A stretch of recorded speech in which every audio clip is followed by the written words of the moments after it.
धारणा, ध्यान और समाधि, इन तीनों को मिलाकर संयम की अवस्था बनती है और इन तीनों के द्वारा ही चित्त को वश में किया जा सकता है। जब तुम धारणा और ध्यान की ओर प्रस्थान करोगे तो चित्त में विक्षेप का उदय होगा और विक्षेप से मुक्ति के लिए तुम्हें चित्त को एक स्थान पर स्थिर करने का प्रयत्न न करना होगा। उसके लिए किसी पदार्थ विशेष या देश विशेष पर ध्यान केंद्रित किया जाता है। योग में देश के दो अर्थ कन्या देश आपके शरीर के भीतर भी अवस्थित होता है।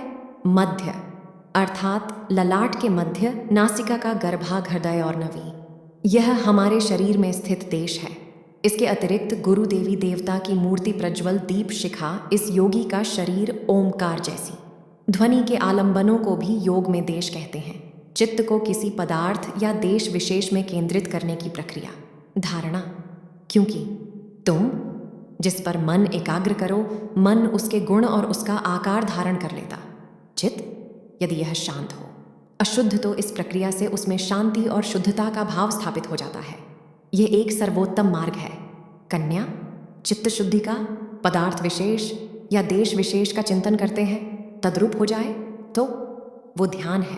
पूर्ण ध्यान की अवस्था में तुम्हें केवल पदार्थ या देश विशेष का बोध रहेगा और कोई भी विचार, कोई भी चिंता तुम्हारे मन में स्थान नहीं पाएगी।